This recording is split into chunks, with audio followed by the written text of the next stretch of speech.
Assalamualaikum warahmatullahi wabarakatuh. Bertemu kembali bersama saya Wahidah Rahmadani, guru biologi dari SMA Islam An-Nizam Medan. Apa kabarnya anak-anak sekalian? Semoga tetap sehat dan selalu dalam lindungan Allah Subhanahu wa taala. Nah, kali ini kita akan belajar biologi. Tetap semangat ya, karena biologi ini pelajaran yang menarik dan menyenangkan.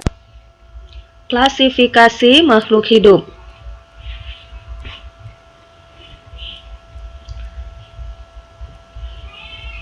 Klasifikasi makhluk hidup adalah suatu cara pengelompokan yang didasarkan pada ciri-ciri tertentu.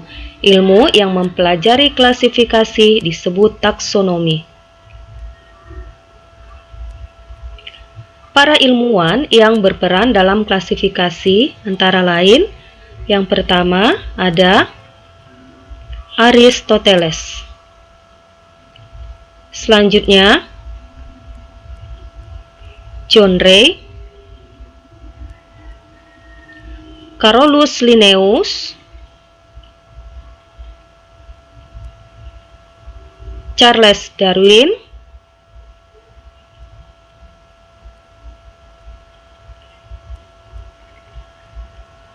Lamarck, dan masih banyak yang lainnya ya.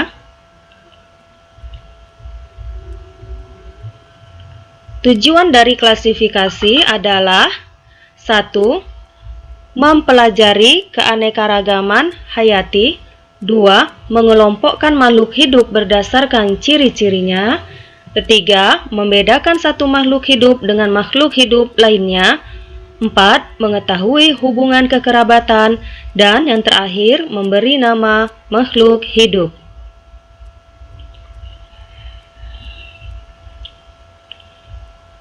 Macam-macam sistem klasifikasi. 1. Sistem artifisial atau buatan. 2. Sistem alami.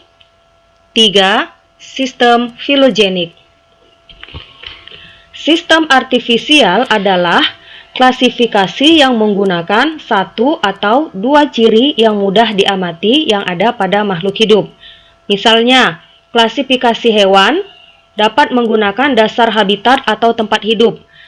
Pada slide terdapat beberapa golongan hewan, ada kadal, ikan salem, ular, dan ikan tuna. Nah, ikan-ikan ini dapat kita kelompokkan menjadi dua kelompok berdasarkan habitatnya. Ada yang hidup di darat, ada yang hidup di laut. Untuk hewan yang hidup di darat, ada kadal dan ular, kemudian hewan yang hidup di laut, ada ikan salem dan ikan tuna. Tokoh sistem artifisial antara lain Aristoteles yang membagi makhluk hidup menjadi dua kelompok, yaitu tumbuhan dan hewan. Kemudian ada tokoh lain yaitu Carolus Linnaeus yang mengelompokkan tumbuhan berdasarkan alat reproduksinya. 2. Sistem alami. Sistem alami dirintis oleh Lamarck. Sistem ini menghendaki terbentuknya kelompok-kelompok takson yang alami. Anggota-anggota yang membentuk unit takson terjadi secara alamiah atau sewajarnya seperti yang dikehendaki oleh alam. Klasifikasi sistem alami menggunakan dasar persamaan dan perbedaan morfologi atau bentuk luar tubuh secara alami atau wajar.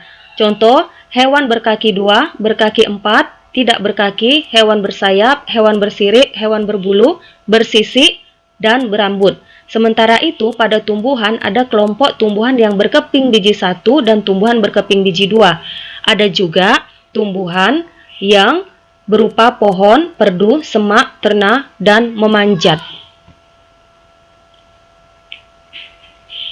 Sistem filogenik. Klasifikasi sistem filogenik muncul setelah teori evolusi dikemukakan oleh para ahli biologi. Sistem ini pertama kali dikemukakan oleh Charles Darwin pada tahun 1859. Menurut Darwin, terdapat hubungan antara klasifikasi makhluk hidup dan evolusi. Sistem filogenik disusun berdasarkan jauh dekatnya kekerabatan antara takson yang satu dan lainnya, atau berdasarkan persamaan fenotipnya. Selain mencerminkan persamaan dan perbedaan sifat morfologi, anatomi, ataupun fisiologinya, sistem ini pun menjelaskan mengapa semua makhluk hidup memiliki kesamaan molekul dan biokimia, tetapi berbeda-beda dalam bentuk, susunan, dan fungsinya. Pengelompokan hewan menjadi kelompok hewan ikan, reptil, amfibi, unggas, dan mamalia merupakan contoh klasifikasi sistem filogenik.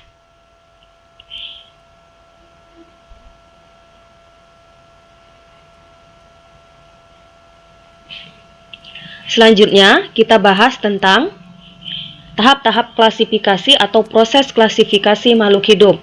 Tahap klasifikasi yang pertama adalah pencandraan atau identifikasi. Suatu jenis makhluk hidup yang baru ditemukan harus dicandra terlebih dahulu. Mencandra adalah mengidentifikasi atau mendeskripsikan ciri-ciri suatu makhluk hidup. Untuk mencandra atau mengidentifikasi makhluk hidup yang baru saja kita kenal, kita memerlukan alat pembanding. Alat pembanding tersebut dapat berupa gambar, spesimen, hewan atau tumbuhan yang sudah diketahui namanya, serta kunci identifikasi. Selanjutnya, yang kedua adalah pengelompokan. Setelah diketahui ciri-cirinya telah teridentifikasi, suatu makhluk hidup dapat dikelompokkan dengan makhluk hidup lain yang memiliki ciri-ciri serupa. Tahap yang ketiga adalah pemberian nama takson. Kelompok makhluk-makhluk hidup yang telah terbentuk pada tahap kedua atau tahap pengelompokan harus diberi nama.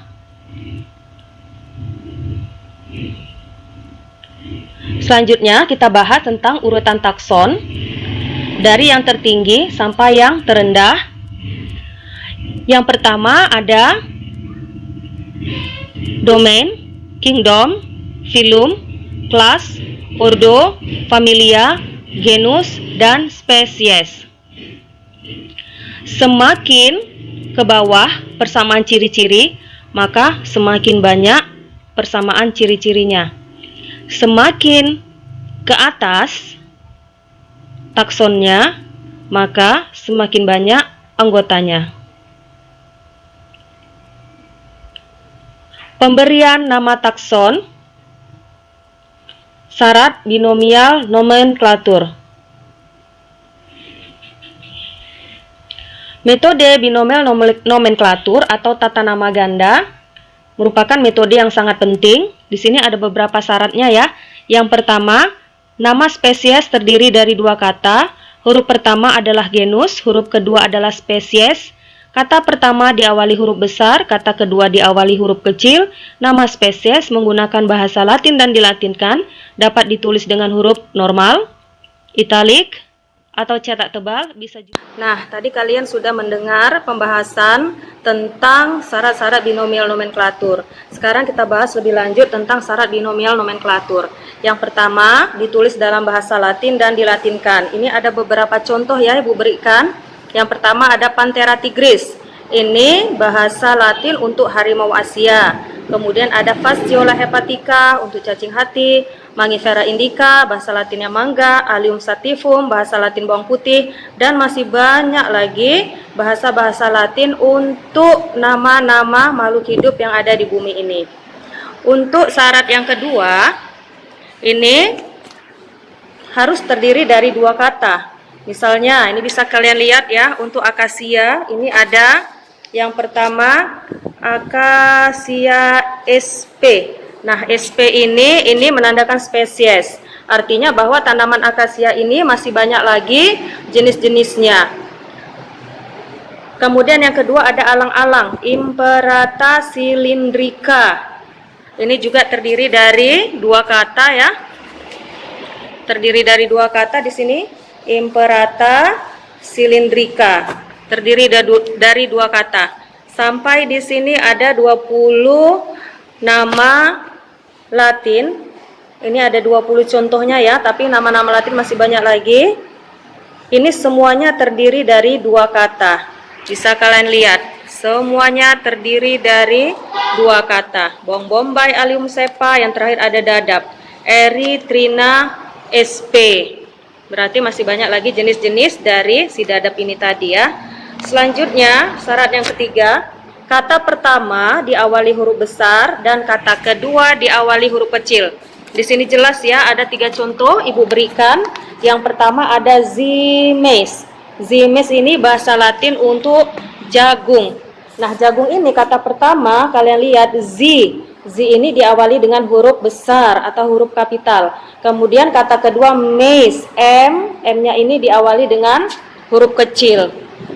Begitu juga dengan Cocos nucifera. Cocos nucifera ini bahasa Latin untuk tanaman kelapa. Kata pertama cocos, C, diawali dengan huruf besar. Dan kata kedua nucifera, kata awalnya dia huruf kecil, N. Contoh yang berikutnya ada Solanum melongena.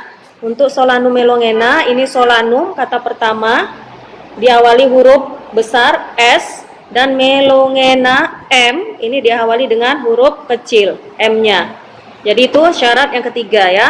Kata pertama diawali huruf besar dan kata kedua diawali huruf kecil.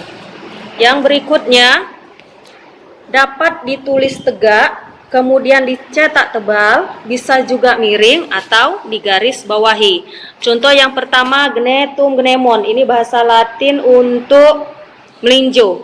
Kalau kita lihat di sini, ini tulisannya tegak ya. Tulisannya tegak seperti tulisan biasa. Nah, namun tulisan tegak ini jika tulisan kita miring, maka untuk bahasa Latin kita tegakkan. Tujuan membedakan dengan tulisan kita yang sebenarnya adalah agar bahasa Latin ini dia kelihatan ya, dapat dibedakan dengan yang lainnya. Selanjutnya di sini contohnya ada Piper Beetle. Untuk Piper Beetle ini contoh bahasa Latin dari tanaman sirih. Piper Beetle ini dicetak miring. Dicetak miring. Selain dicetak miring bisa juga dicetak tebal atau bold. Ini contohnya Solanum nigrum. Selanjutnya contoh lain Beta vulgaris. Untuk Beta vulgaris ini dia digaris bawahi. Tapi ingat ya, untuk digaris bawahi dia catatannya garis bawahnya ini harus putus. Beta vulgaris. Tidak boleh garisnya disambung. Misalnya nih Beta vulgaris. Ini adalah contoh yang salah ya. Itu catatannya. Syarat yang berikutnya adalah kata pertama ini menunjukkan genus, sementara kata kedua menunjukkan spesies. Contohnya ada dua di sini. Yang pertama Oryza sativa dan yang kedua adalah Zimais. Untuk Oryza sativa kata pertamanya adalah Oryza.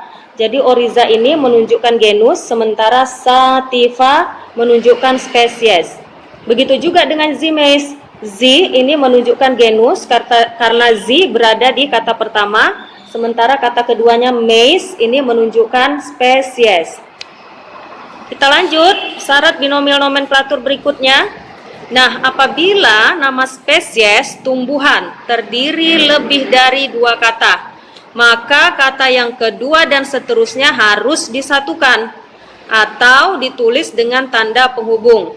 Contoh tanamannya di sini Hibiscus rosa sinensis. Ada tiga kata, Hibiscus rosa sinensis. Nah, ini tidak boleh ya, tidak memenuhi syarat.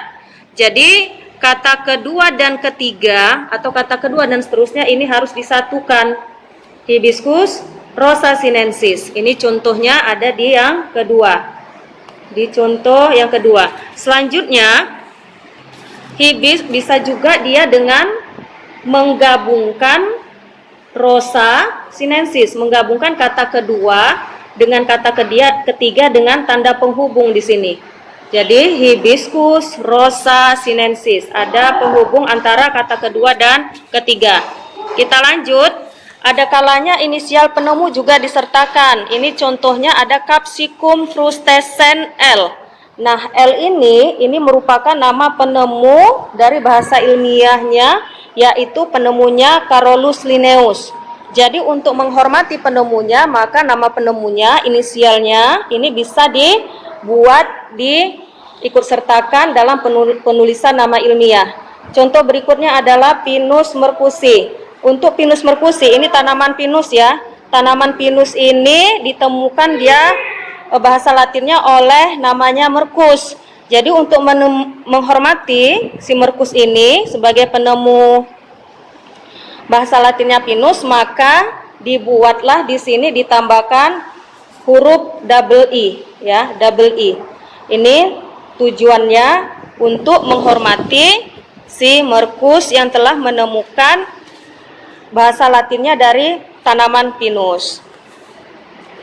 Demikianlah materi kita hari ini, semoga bermanfaat. Assalamualaikum warahmatullahi wabarakatuh. Nah, pembahasan kita selanjutnya adalah kunci determinasi. Kunci determinasi ini disebut juga dengan kunci dikotomi, atau istilahnya adalah cara atau langkah untuk mengenali organisme dan mengelompokkannya pada takson makhluk hidup. Kunci dikotomi ini berasal dari kata di, artinya dua. Berarti kunci dikotomi ini nanti akan berisi dua pernyataan yang tiap pernyataannya memiliki deskripsi dan ciri-ciri organisme yang saling berlawanan. Kita lanjut ya, bagaimana cara menggunakan kunci determinasi. Tentunya yang pertama, apapun itu kita harus membaca dahulu dengan teliti. Kunci determinasi mulai dari permulaan yaitu nomor 1A. Nah, ini tadi kan sudah dijelaskan ya, kunci dikotomi ada dua pilihan. Ada misalnya dia nomor 1, ada 1A, kemudian ada nanti pilihan 1B. Antara A dan B, dia berisi pernyataan yang berbeda. Setelah kita membaca dengan teliti, apa seharusnya yang kita lakukan? Kita cocokkan dulu ciri tersebut pada kunci determinasi dengan ciri yang terdapat pada makhluk hidup. Kalaulah cocok, berarti kita pilih 1A. Nah, kalau ciri-ciri makhluk hidupnya tidak cocok di 1A, maka kita beralih ke opsi berikutnya, yaitu 1B. Ya, jika ciri-ciri pada kunci tidak sesuai dengan ciri makhluk hidup yang diamati, kita harus beralih pada pernyataan yang ada di bawahnya dengan nomor yang sesuai. Misalnya 1A tidak sesuai, maka kita beralih ke pernyataan 1B. Langkah selanjutnya, jika ciri-ciri yang terdapat pada kunci determinasi sudah sesuai dengan ciri yang dimiliki organisme yang diamati, maka catatlah nomornya. Lanjutkan pembacaan kunci pada nomor yang sesuai dengan nomor yang tertulis di belakang setiap pernyataan pada kunci. Yang kelima, jika salah satu pernyataan ada yang cocok atau sesuai dengan makhluk hidup yang diamati, alternatif lainnya akan gugur. Sebagai contoh, kunci determinasi memuat pilihan. Yang pertama, tumbuhan berupa herba atau tumbuhan berkayu. Jika yang dipilih adalah 1A, tumbuhan berupa herba, berarti pilihan 1B gugur. Lanjut ya, begitu seterusnya hingga nanti diperoleh nama, famili, ordo, kelas, dan divisio atau filum dari makhluk hidup yang diamati. Sekarang, baiklah, kita langsung masuk ke contoh soal ya. Di sini kita akan melakukan proses determinasi pada tanaman terlebih dahulu. Nah, ada tanaman coklat di sini atau tanaman kakao. Kita akan berusaha untuk mengamati ciri-cirinya, kemudian kita akan mengelompokkannya masuk ke tingkatan takson apakah tumbuhan atau tanaman coklat ini. Kita masuk ke yang pertama ya. Untuk 1A, kita lihat pernyataan di 1A. Coklat tidak mempunyai akar, batang, dan daun. Wah, ini pernyataan yang kurang tepat ya. Kalau kita lihat dari gambar, ini daunnya kelihatan jelas, buahnya kelihatan jelas, batangnya juga kelihatan jelas. Berarti kita masuk dulu ke 1B, mempunyai akar, batang, dan daun. Ini sudah pasti. Karena 1B adalah jawaban yang tepat, maka 1A ini dianggap gugur atau salah ya. Berarti kita beranjak ke, kalau dilihat 1B kita disuruh menuju ke nomor 2. Lanjut kita ke nomor 2. Coklat berakar tunggang. Pilihan 2B, coklat berakar serabut. Nah, Dilihat dari batangnya, daunnya ini bisa kita tentukan bahwa coklat ini memiliki akar tunggang. Akar tunggang kita menuju ke nomor 4. Langsung ke nomor 4 ya, karena kita disuruh menuju ke nomor 4, maka nomor 3 ini tidak usah kita perhatikan. Lanjut ke nomor 4. 4A terlebih dahulu. Bentuk daun pada tanaman coklat menyerupai pita. Pertanyaannya, apakah daunnya ini menyerupai pita? Tentu tidak ya. Sekarang kita beralih ke 4B. Bentuk daun tidak menyerupai pita. Berarti 4B dia lebih tepat. Dan 4A berarti dianggap gugur ya. Dari 4B kita beralih menuju ke nomor 5. Masuk kita ke nomor 5. Bentuk daunnya menyerupai jantung atau ginjal. Kemudian bagian 5B, bentuk daunnya tidak menyerupai jantung atau ginjal. Yang lebih tepat ini, kalau kita lihat dari bentuk daun tanaman coklat, ini tidak menyerupai ginjal atau tidak menyerupai jantung. Berarti bagian yang tepat adalah B. Karena bagian tepat adalah B, kita menuju ke nomor 8. Ya, kita menuju ke nomor 8. Karena perintahnya ke nomor 8, berarti nomor 6 kita lewati, nomor 7 juga kita lewati. Kita lanjut ke nomor 8 ya, 8 yang bagian A. Tanaman coklat berbunga. Sementara pernyataan B, tanaman coklat tidak berbunga. Nah, di sini untuk nomor 8 ini sangat jelas sekali ya. Tanaman coklat itu dia berbunga sehingga kita menuju ke nomor 9. Lanjut nomor 9. Tanaman coklat memiliki daun berpelepah. Pilihan B, tanaman coklat daunnya tidak berpelepah. Sudah jelas di sini kelihatan di daunnya tadi ya. Kalau daun tanaman coklat itu tidak berpelepah, maka kita menuju ke bagian atau menuju ke nomor 11. 11. Nomor 10 kita lewati karena perintahnya langsung ke nomor 11. Nomor 11A. Bagian bunga kelipatan 4 dan 5. Bagian pernyataan B, yang B, bagian bunga kelipatan 3. Jadi untuk di nomor 11 ini perintahnya kita menuju ke nomor 12. Kita lanjut di nomor 12A. Benang sari berkumpul pada satu tangkai. Kemudian untuk pernyataan B, benang sari tidak berkumpul pada satu tangkai. Yang paling tepat di sini, setelah kita candra atau kita amati tanamannya, yang benar adalah A. Berarti yang tidak tepat pernyataannya akan gugur yang B. Sehingga kalau kita lihat di sini ya, kemana dia menuju? Nah, di sini ada malfase. Karena sudah dapat di sini ujungnya malfase, berarti proses pencandraan dan pengelompokan kita sudah selesai. Didapatlah bahwa tanaman kakao atau tanaman coklat, dia taksonnya atau dari tingkat familianya, dia tergolong ke tumbuhan malfase. Itu contohnya. Sekarang kita masuk ke contoh kunci determinasi pada ikan ya. Di sini ada ikan. Nah, kita cari ikan ini masuk ke kelas mana? Apakah mamalia? Apakah aves, pisces, amfibi, atau reptil? Jadi kita lihat dulu ya ciri-cirinya.